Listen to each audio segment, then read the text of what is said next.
I want to back up to something that you said.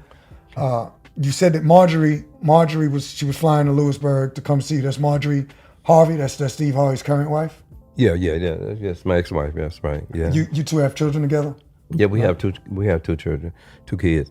We have a daughter and a son, and loving to death. Right. Loving to death, and yeah, we do. So she did bring the children to see you.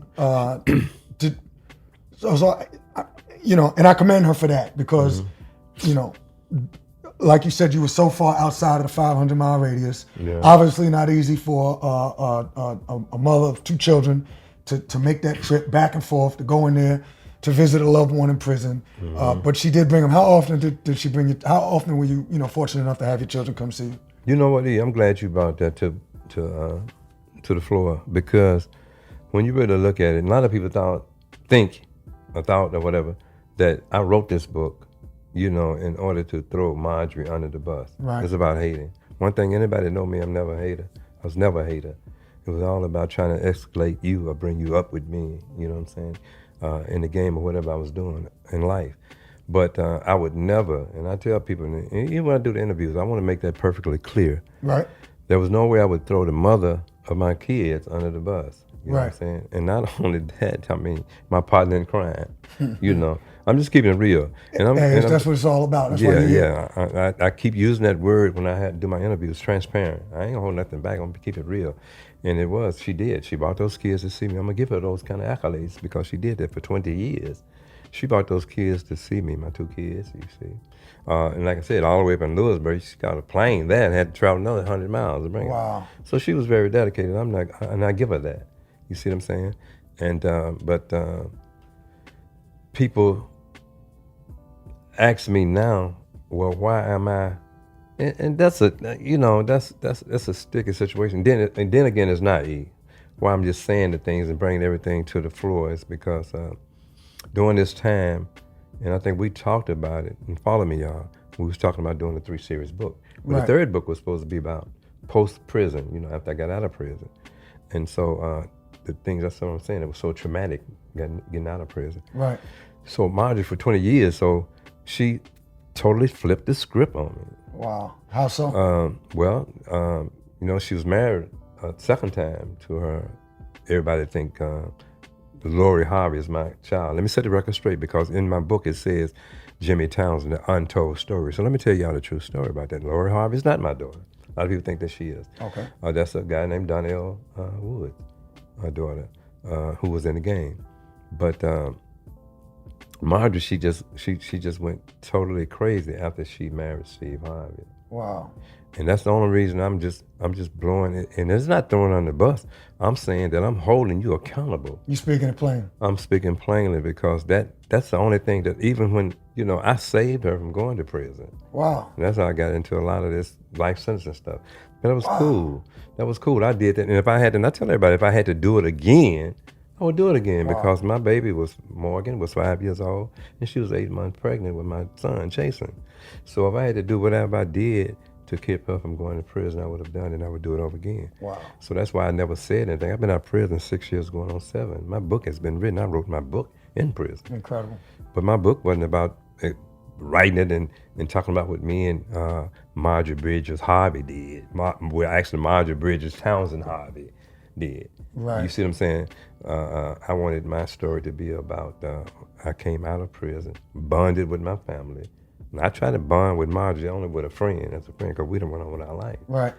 So I'm just saying this because what she's doing now is unacceptable when it comes to our daughter and our grandkids by Morgan. You can't do that. And I'm just saying, I want everybody to know, you can't do that. Show favoritism to one grandbaby and diss them and your daughter and her husband, and showing all this gratitude and favoritism to our son. No, it's unacceptable to me. And that's why I'm saying she needs to be called out. And from here on out, she will be called out. Yeah, no doubt about it. Well, let me say this, and I do have a follow-up to that, but, on this podcast, In and Out, like, we just deal with speaking it plain and just stating the truth, and we deal with real people. Yeah. And one of the things that really why I wanted to sit down and talk to you, because you one of the last Mohicans, so to speak. You one of the realest ones. You went to trial, as you say. If you really wanted to throw someone under the bus, you could have did that years ago, and you could have saved yourself, and you didn't have to go have a life sentence. You could have had a shorter sentence. But for someone to face a life sentence and protect the mother of your children, I salute that and I admire that. So let me ask you, so how is, like, when you say she should be called out, what type of things is she doing now? Let me say this. Did she continue to come see you for the length of time that you was in prison with your children, or did it stop at some point? And what happened? What do you suspect happened? What was the reason for that? Well, as I said before, it's because I don't, and I tell people I don't really understand. For 20 years, I tell people, okay, you make that decision. You look at it. I'm just gonna give you the facts. You make that decision why she did it.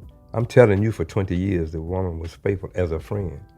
You see what I'm saying? We had talked, and you go on with your life and do your thing, because you got my 2 babies there that you got to take care of. She told me out of her own mouth that, Jimmy, listen, you done left me here with 2 babies. I'm gonna do whatever it takes to make sure they have what I didn't have. No doubt. Beautiful. Go on. That's right. I'm praying for you to make it happen.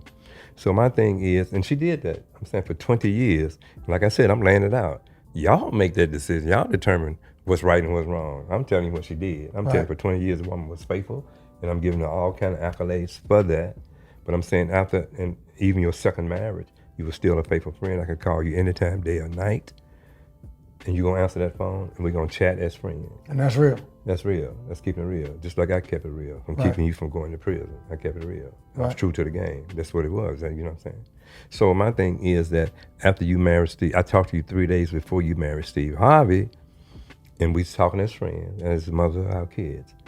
And I'm telling you that I'm going to call you and congratulate you after your marriage. In 3 days after you get married, your phone number changed after 20 years. Wow. And I never hear your voice again except on social media. After having to call you anytime, day or night. So I tell people, you make that decision. My whole thing, and you know what, that was cool with me. I still went on. Remember, we talking about over years. I still went on. Okay, you did that. That's cool. Just leave me alone, I leave you alone. Just let me continue to bond with my babies and grandbabies. But now when you get to acting stupid doing what you're doing, that a lot of people don't know about, then that's when, I went crazy. No, you can't do that to our daughter, her husband, and our grandbabies.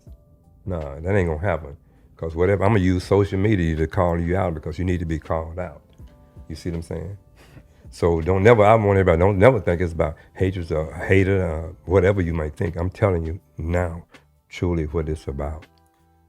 So that's it. Yeah, that's deep, brother. Did you, real deep. When you came home, did you try and reach out to her?